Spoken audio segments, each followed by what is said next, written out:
Hello students, अब तक आपकी जो वीडियो थी वो टाइप्स ऑफ प्रीपोजिशंस पर थी, जिसमें आपको 5 टाइप्स ऑफ प्रीपोजिशन बताई थी।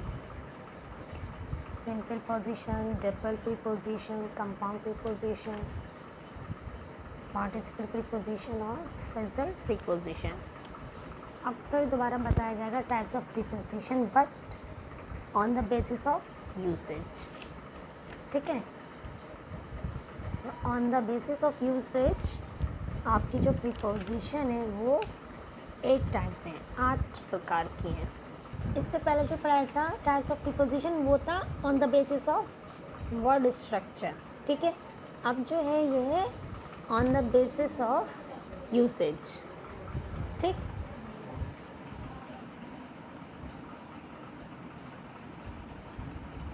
Types of preposition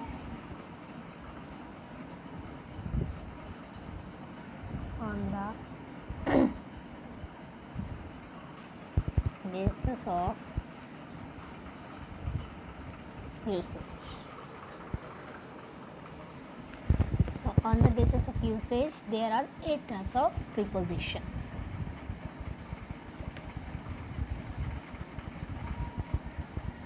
There are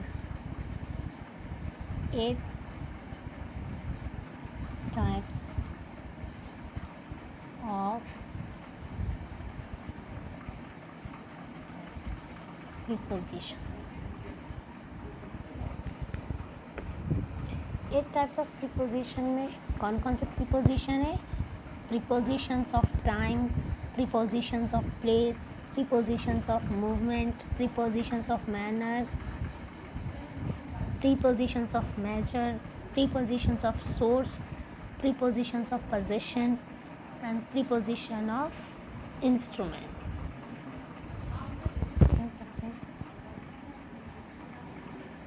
सबसे पहले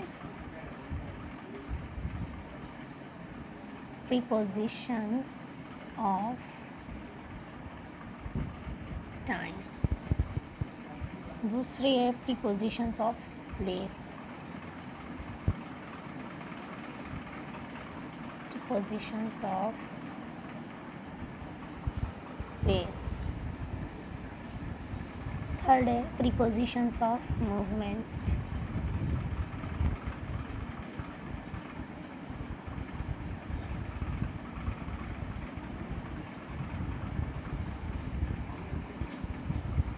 फोर्थ है prepositions of manner,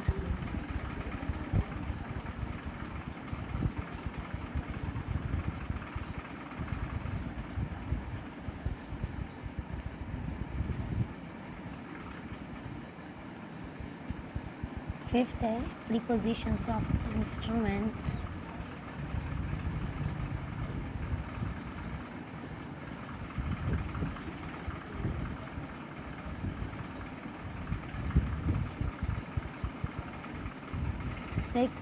सिक्स्थ है prepositions of measure,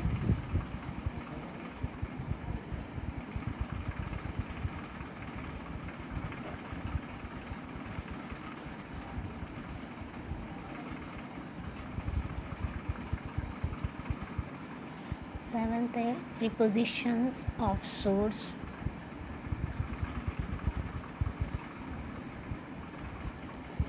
preposition of source and the prepositions of possession.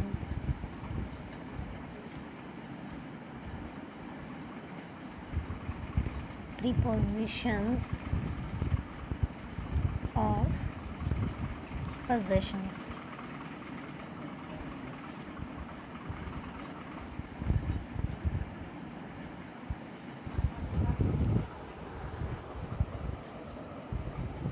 तो सबसे पहले जो है प्रीपोजिशन ऑफ टाइम है। प्रीपोजिशन ऑफ टाइम क्या है?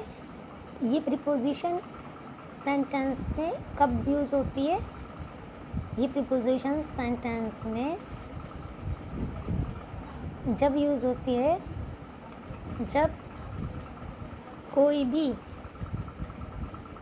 पर्टिकुलर इवेंट के बारे में इंडिकेट किया जाता है कि ये कब हुआ, कोई भी पर्टिकुलर इवेंट कब होना है, कोई भी विशेष इवेंट कब होना है, उसको इंडिकेट करने के लिए इस प्रीपोजिशन का यूज़ किया जाता है।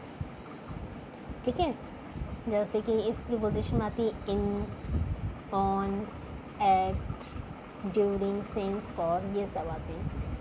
तो these are used when there is a need to indicate when a particular event happened। तो इस प्रीपोजिशन का जब यूज़ किया जाता है जब सेंटेंस में हम किसी भी पर्टिकुलर इवेंट को इंडिकेट करते हैं कि ये कब होना है। ठीक है, जैसे कि at lunch time, on Sunday, in the morning, in winter, इस टाइप से। ठीक, किसी भी पर्टिकुलर चीज़ कब होनी है, किस टाइम होनी है, तो उस टाइम को इंडिकेट करने के लिए हम इस प्रीपोजिशन का यूज़ करते हैं। नेक्स्ट है prepositions of place. Preposition of place में क्या है, these prepositions are used to illustrate the location of nouns or pronouns in a sentence। ये जो prepositions होती हैं ये नाउन या प्रोनाउन की जो लोकेशन होती है उसको इलस्ट्रेट करती हैं। जैसे कि एग्जांपल है I live in new Delhi, तो अब I live in new Delhi, तो ये क्या बता रही है, नाउन, ये आई क्या है, प्रोनाउन है, इसकी ये लोकेशन बता रही है कि कहाँ रहती है, न्यू दिल्ली। जैसे कि I watch TV in the living room, तो ये आई क्या है, प्रोनाउन है, इसकी लोकेशन बता रहा है। नेक्स्ट है प्रीपोजिशंस ऑफ मूवमेंट। जैसे कि नाम से पता चल रहा है प्रीपोजिशंस ऑफ मूवमेंट, तो इसमें क्या, these are used to describe the movement of one noun और प्रोनाउन टुवर्ड्स अनदर नाउन और प्रोनाउन। इसमें जो है किसी भी नाउन या प्रोनाउन का मूवमेंट टुवर्ड्स अनदर नाउन और प्रोनाउन के लिए ये प्रीपोजिशन यूज़ की जाती है। मतलब एक नाउन या प्रोनाउन का किसी दूसरे नाउन या प्रोनाउन की तरफ जो मूवमेंट होता है उसमें जो प्रीपोजिशन यूज़ होती है वो प्रीपोजिशन कहलाती है प्रीपोजिशंस ऑफ मूवमेंट। नेक्स्ट है प्रीपोजिशन ऑफ मैनर। तो प्रीपोजिशन ऑफ मैनर जैसे कि नाम से पता चल रहा है, इसमें क्या होता है, these are applied to describe the way or means by which something happened or happens. ये किसी भी मीन्स को या वे को या कोई भी व्यक्ति या कोई भी दूसरे व्यक्ति की तरह कोई कार्य कर रहा है या किसी दूसरी चीज़ के लिए कुछ कार्य कर रहा है, किसी मीन्स या कोई कहीं गया तो किस चीज़ से गया, कैसे गया, जैसे इन अ टैक्सी, ऑन फुट, है ना। The boy speaks like an old man, तो ओल्ड मैन की तरह, लड़का ओल्ड मैन की तरह बोलता है। तो ये जो है लड़का तो ये किसी तरह बोलता है ओल्ड मैन की तरह, तो इसमें मैनर बताते हैं। प्रीपोजिशंस ऑफ मैनर्स में क्या होता है कि इसमें मैनर बताया जाता है। These are apply to describe, ये जो प्रीपोजिशन मैनर्स होती हैं क्या करने के लिए अप्लाई की जाती हैं कि to describe the way or means by which something happened, तो किसी भी चीज़ का मीनिंग को डिस्क्राइब करती हैं। ठीक है, नेक्स्ट आता है prepositions of instrument. Preposition of instrument में क्या है, जैसे कि एग्जांपल है this poem was written by Milton,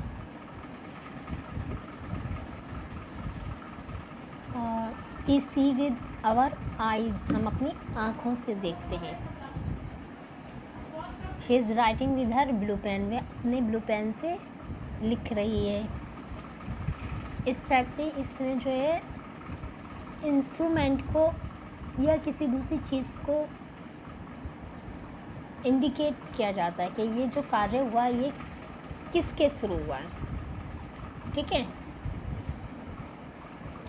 next है आपका प्रीपोजिशंस ऑफ मेजर।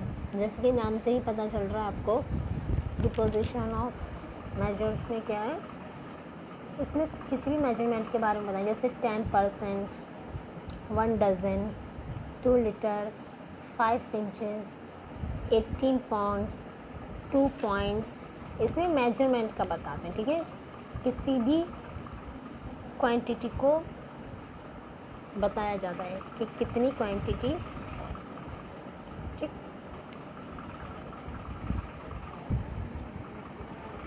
नेक्स्ट है prepositions of source. Preposition of source में क्या है, इसमें जैसे कि नाम से पता चल रहा है किसी प्रीपोजिशन के बारे में बताया जाता है कि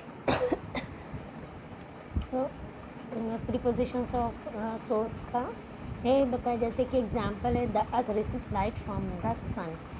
तो जो अर्थ पे लाइट का जो सोर्स है वो कहाँ से आता है, वो सन है, ठीक। अर्थ पे जो लाइट है वो कहाँ से मिलती है, सन से मिलती है। तो लाइट का जो सोर्स है वो क्या है, वो सन है, ठीक। यही होती है प्रीपोजिशन ऑफ सोर्स। नेक्स्ट आते हैं प्रीपोजिशंस ऑफ पोजीशन।